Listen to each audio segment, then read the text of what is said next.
Clockwork Orange resucked. I first published the novel A Clockwork Orange in 1962, which ought to be far enough in the past for it to be erased from the world's literary memory. It refuses to be erased, however, and for this, the film version of the book made by Stanley Kubrick may be held chiefly responsible. I should myself be glad to disown it for various reasons, but this is not permitted. I receive mail from students who try to write theses about it, or requests from Japanese dramaturgs to turn it into a sort of no play. It seems likely to survive, while other works of mine that I value more bite the dust. This is not an unusual experience for an artist. Rachmaninoff used to groan because he was known mainly for a prelude in C-sharp minor, which he wrote as a boy, while the works of his maturity never got into the programs. Kids cut their pianistic teeth on a minuet in G, which Beethoven composed only so that he could detest it. I have to go on living with A Clockwork Orange, and this means I have a sort of authorial duty to it. I have a very special duty to it in the United States. I had better now explain what this duty is. Let me put the situation baldly. A Clockwork Orange has never been published entire in America. The book I wrote is divided into 3 sections of 7 chapters each. Take out your pocket computer, and you'll find that these add up to a total of 21 chapters. 21 is a symbol of human maturity, or used to be, since at 21 you got the vote and assumed adult responsibility. Whatever its symbology, the number 21 was the number I started out with. Novelists of my stamp are interested in what is called arithmology, meaning that number had to mean something in human terms while they handle it. The number of chapters is never entirely arbitrary. Just as a musical composer starts off with a vague image of bulk and duration, so a novelist begins with an image of length, and this image is expressed in the number of sections and the number of chapters into which the work will be disposed. Those 21 chapters were important to me, but they were not important to my New York publisher.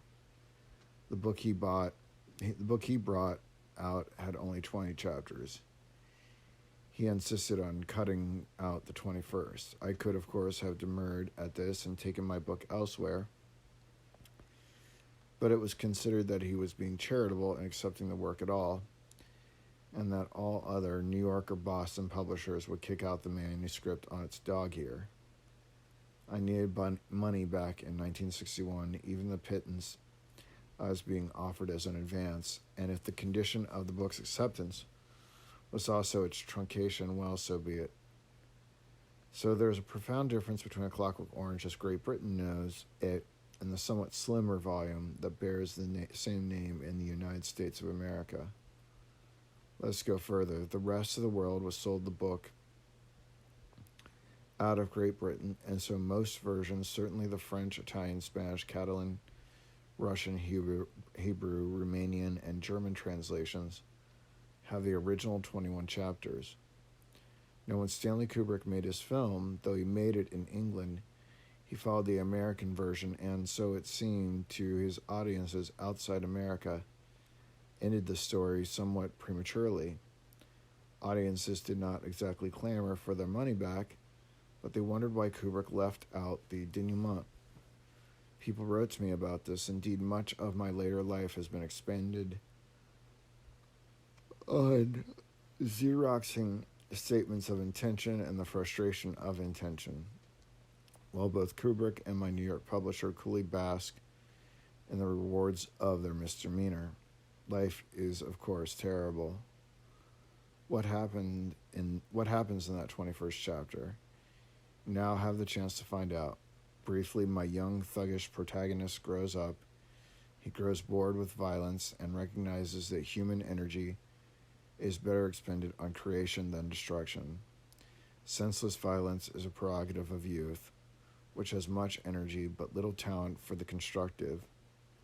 Its dynamism has to find an outlet in smashing telephone kiosks, derailing trains, stealing cars, and smashing them. Of course, in the much more satisfactory activity of destroying human beings. There comes a time, however, when violence is seen as juvenile and boring, is the repartee of the stupid and ignorant. My young hoodlum comes to the revelation of the need to get something done in life, to marry, to beget children, to keep the orange of the world turning in the rookers of bog or hands of God, and perhaps even create something. Music, say, after all, Mozart and Mendelssohn were composing deathless music in their teens or nadsats, and all my hero was doing was razzing and giving the old in and out. It is with a kind of shame that this growing youth looks back on his devastating past. He wants a different kind of future. There is no hint of this change of intention in the 20th chapter. The boy is conditioned, then deconditioned, and he foresees with glee a resumption of the operation of free and violent will. I was cured all right, he said, and so the American book ends. So the film ends too. The 21st chapter gives the novel the quality of genuine fiction, an art founded on the principle that human beings change. There is, in fact, not much point in writing a novel unless you can show the possibility of moral transformation or an increase in wisdom operating in your chief character of characters. Even trashy bestsellers show people changing. When a fictional work fails to show change, when it merely indicates that human character is set, stony, unregenerable, then you are out of the field of the novel and into that of the fable or the allegory. The American or Kubrickian orange is a fable. The British or world one is a novel. But my New York publisher believed that my 21st chapter was a sellout. It was very, very British, but don't you know? It was bland, and it showed a Pelagian unwillingness to accept that a human being could be a model of unregenerable evil. The Americans, he said, in effect, were tougher than the British and could face up to reality. Soon they would be facing up to it in Vietnam. My book was Kenyadan, and I accepted the notion of moral progress. What was really wanted was a Nixonian book with no shred of optimism in it. Let us have evil prancing on the page and up to the very last line sneering in the face of all the inherited beliefs, Jewish, Christian, Muslim,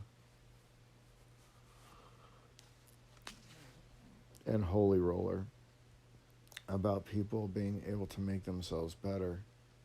Such a book would be sensational, and so it is, but I do not think it is a fair picture of human life.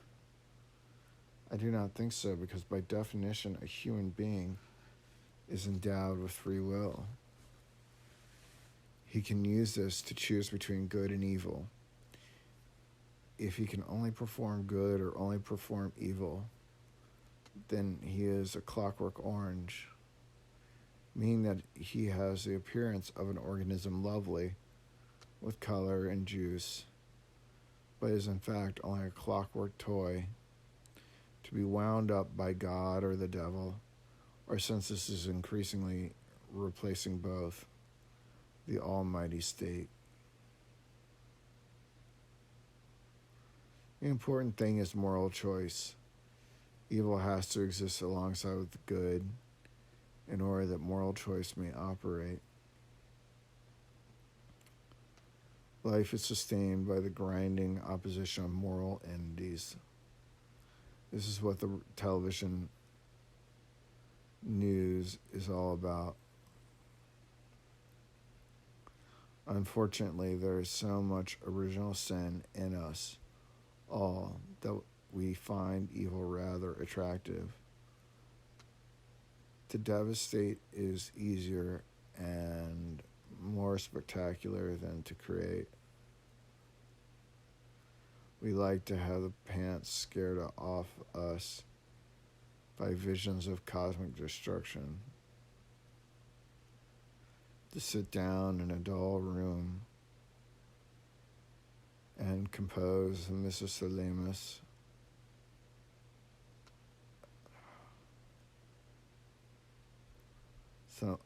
Miscellaneous or the anatomy of melancholy does not make headlines or news flashes. Unfortunately, my little squib of a book was found attractive to many.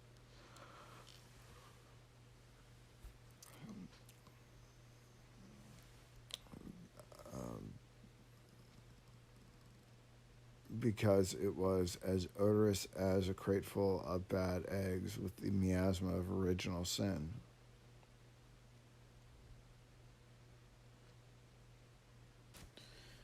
It seems priggish or Pollyannish to deny that my intention in writing the work was to titillate the nastier propensities of my readers. My own healthy inheritance of original sin comes out in the book, and I enjoyed raping and ripping by proxy. It is the novelist's innate cowardice that makes him deputy to imaginary personalities the sins that he is too cautious to commit for himself. But the book does also have a moral lesson and is the weary traditional one of the fundamental importance of moral choice. It is because this lesson sticks out like a sore thumb that I tend to disparage A Clockwork Orange as a work too didactic to be artistic. It is not the novelist's job to preach, it is his duty to show. I have shown enough, though the curtain of an invented lingo gets in the way. Another aspect of my cowardice. NADSAT, a Russified version of English, was meant to muffle the raw response we expect from pornography. It turns the book into a linguistic adventure. People preferred the film because they are scared rightly of language. I don't think I have to remind readers what the title means. Clockwork oranges don't exist except in the speech of old Londoners. The image was a bizarre one, always used for a bizarre thing. He's as queer as a clockwork orange meant he was queer to the limit of queerness.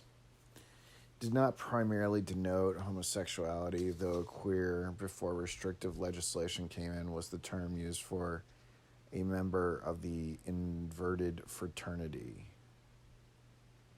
Europeans who translated the title as Arancia or Allegra or Orange Mechanique could not understand its Cockney resonance, and they assumed that it meant a hand grenade, a cheaper kind of explosive pineapple.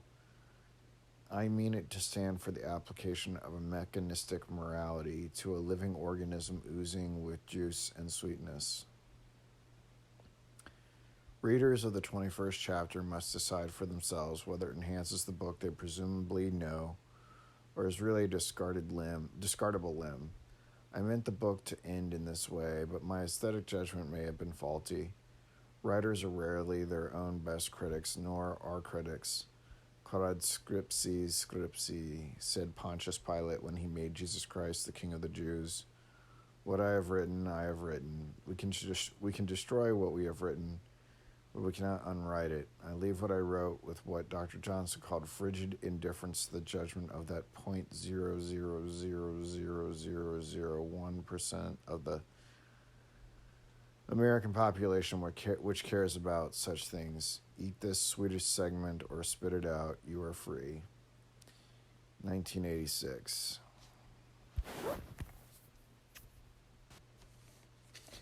Playing Hamlet with Hamlet.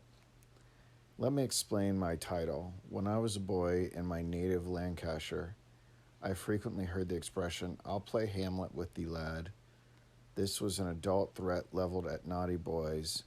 It meant that the threatener would fall into a posture of madness and do great harm.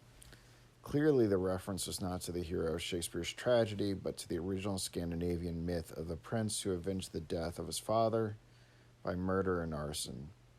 This prince went genuinely mad, not like Shakespeare's Hamlet, who merely pretends dementia. There was nothing implausible about the survival of a Scandinavian legend among the unlettered folk of the English North. The Danes ruled there for a long time. I sometimes heard Hamlet pronounced as Amleth, which is the original form of the name. Stage and film directors are playing Amleth with Hamlet. I will not catalog the various travesties of the great tragedy that have either been proposed or already passed into the annals of theatrical madness. Hamlet on ice, on roller skates, as circus, as Wild West melodrama, as Oedipal comedy, as feminist propaganda. The list of possibilities is pretty long. The play admits of so many absurd interpretations because of both its universality and its ambiguity. It contains everything, and it is crammed with contradictions. T.S. Eliot tried to teach us that the play is an artistic failure. He asserted that Shakespeare was, at the time of writing it, trying to express various personal dilemmas and failing to find an objective correlative. That is, an artistic mode which should be the dramatic equivalent of a highly complex set of emotions. Hamlet, said Eliot, lacks coherence. There is no real excuse for the prince's failure to exact revenge for the murder of his father. He delays because Shakespeare has to fill up 5 acts somehow. The love affair between Hamlet and Ophelia does not convince. Hamlet's pretense of madness is unnecessary. Above all, said Eliot, Shakespeare had failed to relate the material he was given, the story of Amleth and the history of the Dane Saxo Grammaticus, to the more sophisticated preoccupations that were swirling in his brain in the year 1601. The excavations in London, which have unearthed the site of the Rose Playhouse, are relevant to our broodings on Hamlet. In 1601, there was at that theater a revival of Thomas Kyd's play, The Spanish Tragedy. There was without doubt the most popular play of the age. This was, without doubt, the most popular play of the age. The rather crude rhetoric of Kyd was, for his revival, polished by Ben Jonson, who also added extra dialogue of his own. The Globe Playhouse, a literal stone's throw away from the Rose, feared heavy competition from its rival. And we cannot doubt that Richard Burbage, the leading actor at the Globe, urged his friend and colleague Shakespeare to tidy up and sophisticate. Another play by Kyd. This was Hamlet, Revenge, a Tragedy, which has totally disappeared. It seems to have been based on the old Danish legend as fictionalized by a certain Belforest. So a new Spanish Tragedy playing at the Rose and a new Hamlet, Revenge playing at the Globe. London's South Bank was getting its fill of Kyd in the acting season of 1601. We see now what Shakespeare's problem was. He was given a crude play with all the ingredients that endeared the Spanish tragedy to the London public. A ghost, madness, revenge, but Shakespeare was, at that time, not greatly interested in those dilapidated properties. He had other things on his mind. His father had recently died. The death of his son Hamnet, a name which he probably pronounced as Amblet, was a green memory. The Essex rebellion had failed ignominiously, and Essex had been executed. The succession to the English throne was in doubt. He had been reading Montaigne in Florio's translation. He was getting old and probably thinking of death. He was undoubtedly stricken by the new skepticism which wondered whether there was really a life after death. Memories of his father mingled with memories of his boyhood in rural Stratford, and one particular memory had been brought back to life by the very title of the play he had to work on. A young girl named Kate Hamlet had drowned herself for love in the river Avon and been forbidden Christian burial. The static world of the Spanish tragedy was dying. There was no certitude in religion. Revenge solved no problems. Ghosts were either hallucinations or mischievous, uncovenanted powers. Life lacking its eschatological substructure was stale and unprofitable. There was a lot of melancholy about, and its probable cause was inflation. There was no certainty even in money. To impose the sensibility of a manic depressive like Hamlet, very much a modern man, on the structure of a primitive revenge play was to court artistic disaster. Hence T.S. Eliot's conclusion that Hamlet is a bad play. It may well be that the art we prize most is grossly imperfect.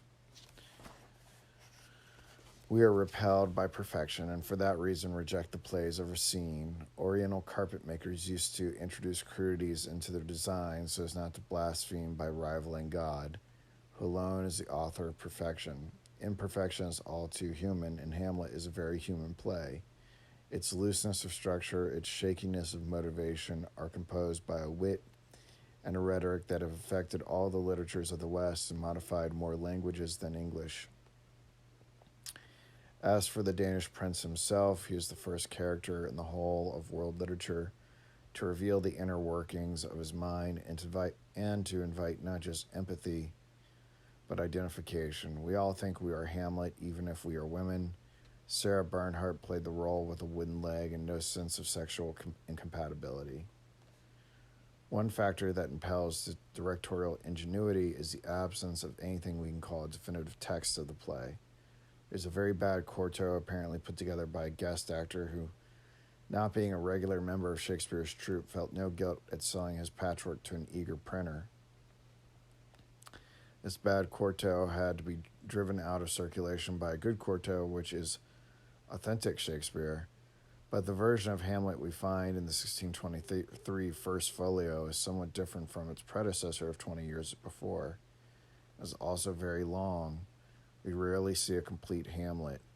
Clearly, Shakespeare was so obsessed by the need for the objective correlative to his emotional and intellectual state that he went beyond what was possible in the 2-hour traffic of the stage. He undoubtedly expected directorial cuts, and he still gets them. When a professor of drama at a male college, put the whole play on and took 2 nights to do it, I also needed 2 Hamlets, since no single one of my students was willing to learn the entire role. The production was in modern class not because of any innovative desire, but because there was no money for period costumes. It works as well in modern dress as in Renaissance doublets.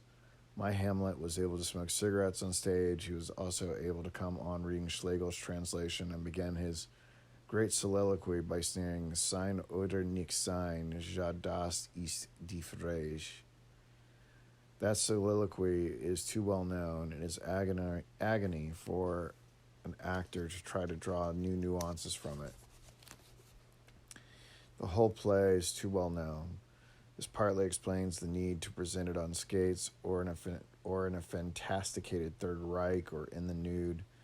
Directors are desperate to seek fresh modes of presentation. It will not really work on film, despite Laurence Olivier's desperately truncated version. Despite, too, the 4-hour travesty I once saw in Hindi with following Indian cinematic custom at least 10 songs. A dusky Hamlet intoned to be or not to be in a wavering cantilena with drums and pipes. It will not work on film because it has no real locale. We are not really in Denmark. There's no castle. There are no battlements.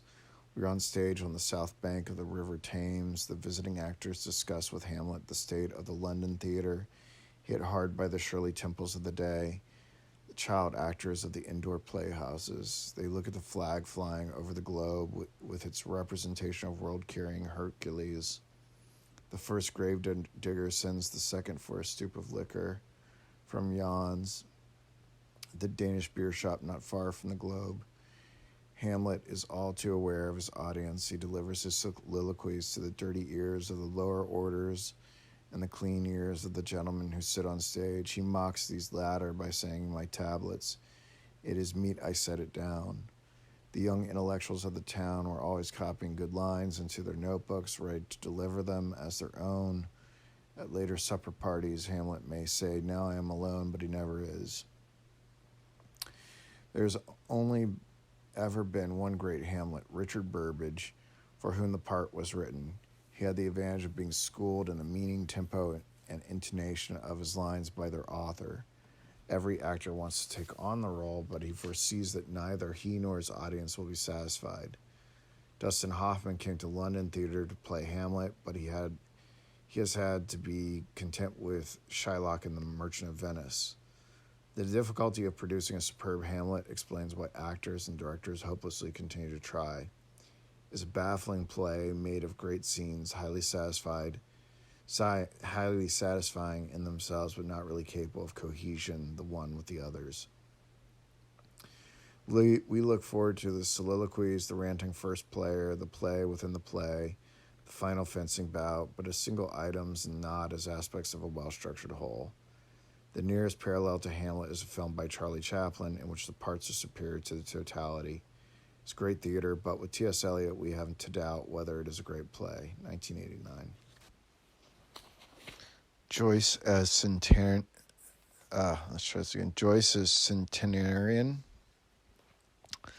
James Joyce was born in 1882 on February 2nd, the feast of Candlemas, or the Purification.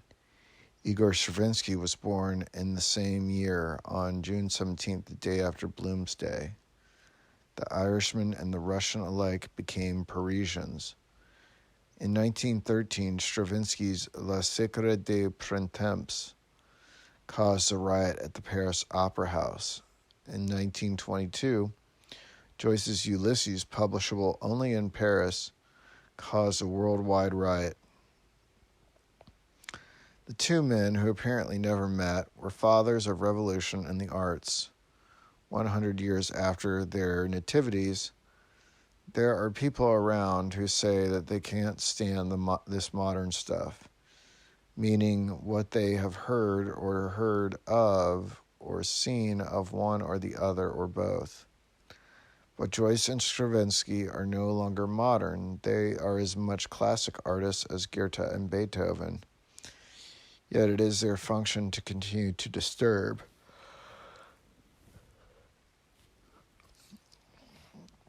I leave the celebration of Stravinsky to the musicians. In commemorating Joyce's centenary, I have to approach him not merely as a reader or as a fellow writer working, to some extent, in his shadow, but as one who, while still a boy, recognized temperamental kinship. I was brought up in a lower middle-class Catholic Irish ambience in Manchester, Dublin, where Joyce had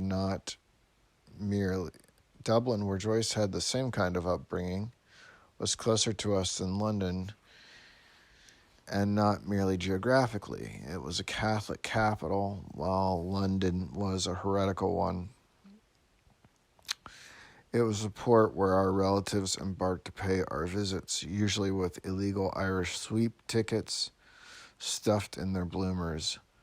Joyce was dim of sight and given to music, so was and am I. I began to lose my faith at the age of 16, and it was then that I first read A Portrait of the Artist as a Young Man.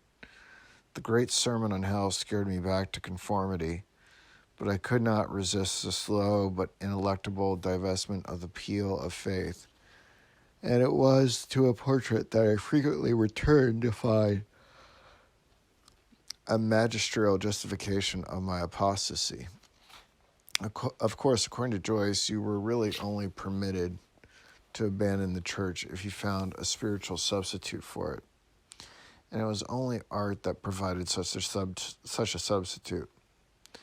In art, which to Joyce meant literature, you could find priests and sacraments and even martyrs, but art gave you reward in this world, not just a promise of pie in the sky. So since I could not be a good Catholic, I had to become some sort of an artist, and I fought against the English side of my upbringing to learn to understand how holy art really was.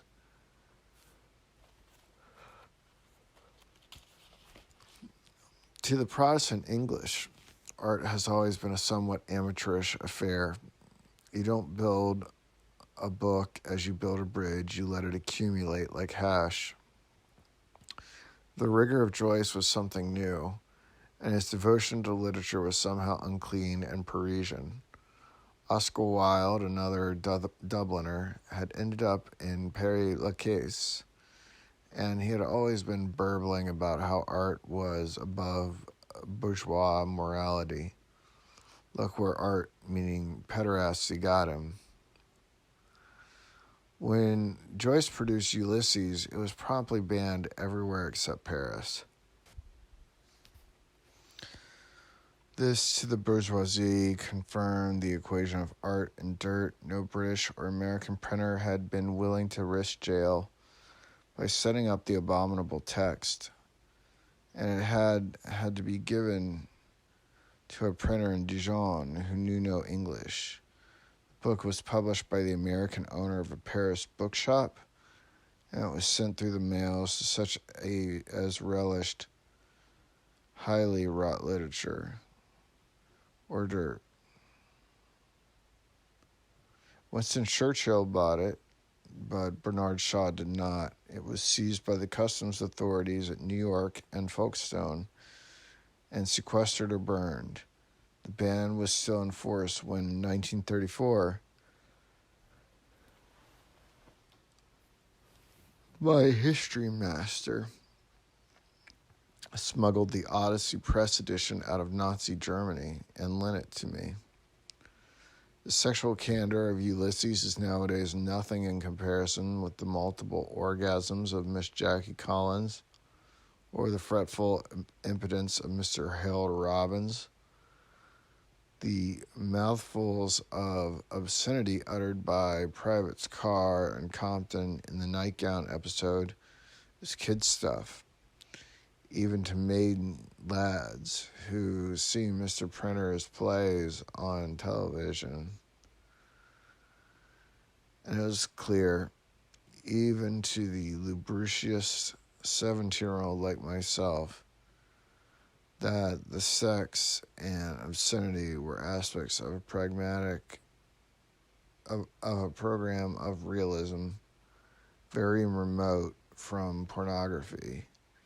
Joyce had taken a day in Dublin, June 16, 1904, and set down in their uncensored entirety the thoughts, feelings, and acts of three not quite representative Dubliners. Leopold Bloom, the advertising canvasser of Hungarian Jewish origin,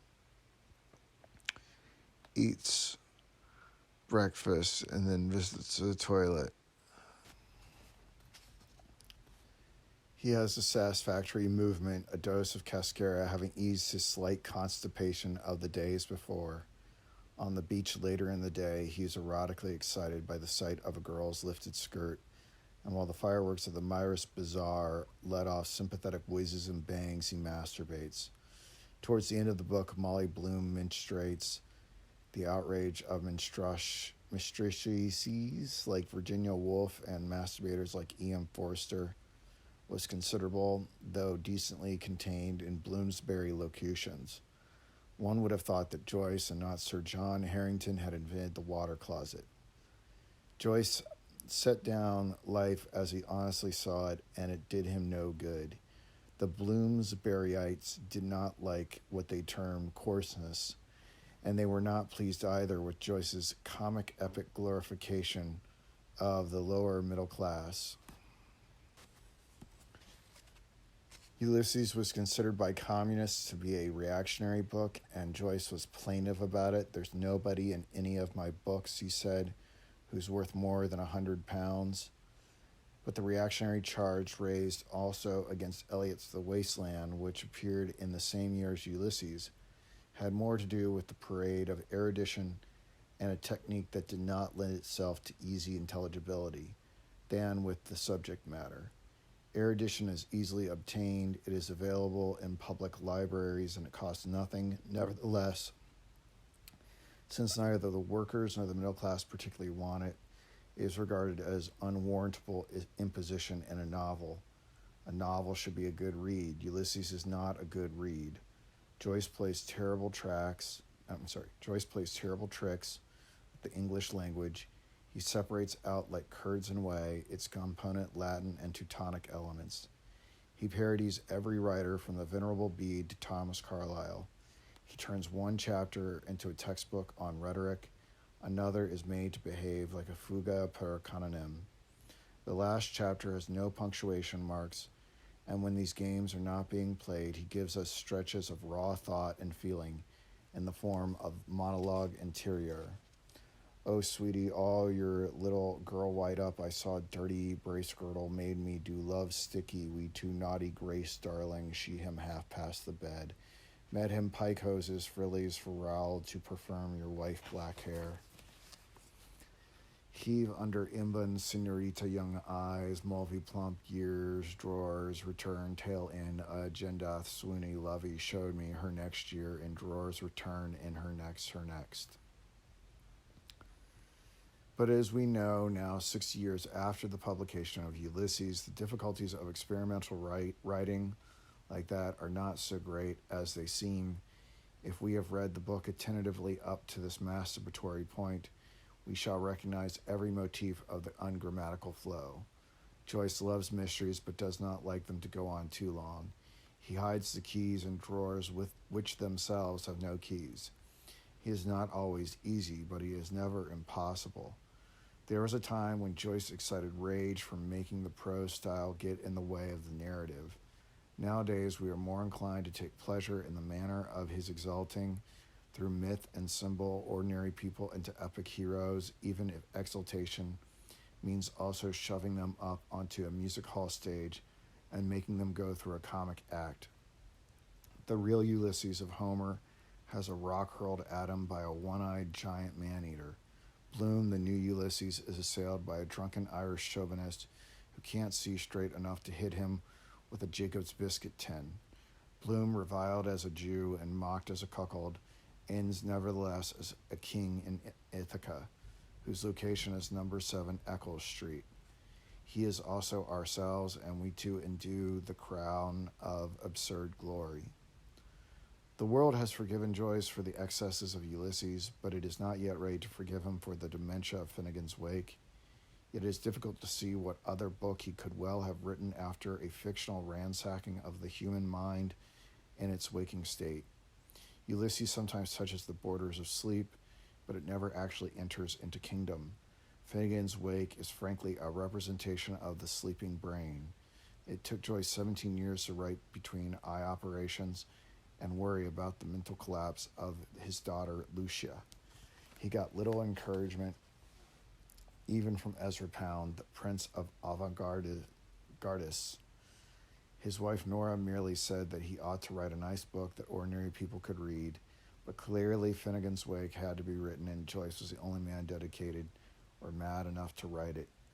It's about an innkeeper in Chapelizod, just outside Dublin, who seems to be called Mr. Porter. In his dream, he becomes Humphrey Chimpton Carwicker, the Nordic Protestant invader of Catholic Ireland, a man who carries the hump of a kind of incestuous guilt on his back, expresses his guilt in a stutter and turns himself into the whole generality of sinful man. His wife Anne is all women, and she is also Anna Livia Plurabelle, the river Liffey, and by extension all the rivers in the world. Her consort, who stitches his initials HCE into the text like a monogram, is the great archetypal builder Fur, and also all the cities which he builds. Their daughter Isabel is also temptresses. Their twin sons, Kevin and Jerry, or Shim and Sean, represent the eternal principle of opposition, sometimes Cain and Abel, sometimes Napoleon and Wellington, sometimes, God help us, Brutus and Cassius, disguised as Burrus and Cassius, or butter and cheese. Identity shifts, space is plastic, time is the year 1132, which is no time at all, merely shorthand for the circular process of fall and resurrection. To count 11 on our fingers, we have to make a new start. 32 feet per second is the rate of acceleration of falling bodies.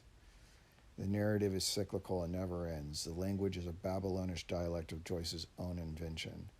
made out of all the tongues he had learned in exile and regarded as suitable for recounting a universal dream. There must be many people, and they of the most literate, who opened the book and groaned wretchedly at what they found. Nor yet through venison after had a kid skid buttoned a bland old Isaac, nor not yet through though all's fair in Venesey, where Sosie Sethers wroth with Twone Nathan Joe, wrought a peck of pause malt, had Yahem or Shen brewed by Arclight, and Rory into the regent brow was to be seen ringsome on the aqua face. It looks like nonsense, but it isn't. Joyce never wrote a line of nonsense in his life. Here is Jacob, who is James or Shem, the younger son or cadet, but also a cad, putting on his kid skin and duping his bland, blind old father Isaac into giving him his blessing, and also Parnell wresting the Irish leadership from Isaac Butt. Susanna, Esther, and Ruth are present, all loved by older men, as HCE loves his own daughter, as well as Stella and Vanessa, who both had the name Esther, loved by Jonathan Swift, who is Nathan and Joseph in one. And then Shem and Sean cloudily head where only Bloom has a ha, yet we have here less literary eccentricity than a concern with reality. Joyce's language is always anchored to its reference. At the same time, it achieves a certain melodic independence, reminding us that Joyce was a tenor who, if he stuck to singing, would have outsung Count John McCormick, the man himself improvident, given to drink, exiled, silent, and cunning, vocal, convivial, devoted to his family, lacking in what Hampstead would call good taste, lanky, seedily, elegant, half-blind, dead, ultimately, at 59, lives on in anecdotage, but the essence of his personality, eccentric and yet conventional, is totally contained in his works. His preoccupations are there, the social stability which finds its best expression in the lower middle-class family language as man's supreme achievement. He has left his voice to the world under the hiss and scratches of a pre-electric recording, reciting parts of his two greatest books with skill, but a sacerdotal intonation that was perhaps to be expected. Intended for the Jesuit priesthood, he built a church of his own, an ecclesia on Eccles Street. His books are confessional, leaving out no sins but making no excuses. His Eucharistic function is the conversion of quotidian bread into beauty, which Thomas Aquinas defined as the pleasing. He does not please Mrs. Barbara Cartland nor Lord Longford, but he reminds us that life is a divine comedy and that literature is a jocose and serious business. He has left us in Finnegan's Wake a little prayer which sums up his attitude to life. It's a very reasonable attitude. Loud heap miseries upon us, yet entwine our arts with laughter's low. 1982.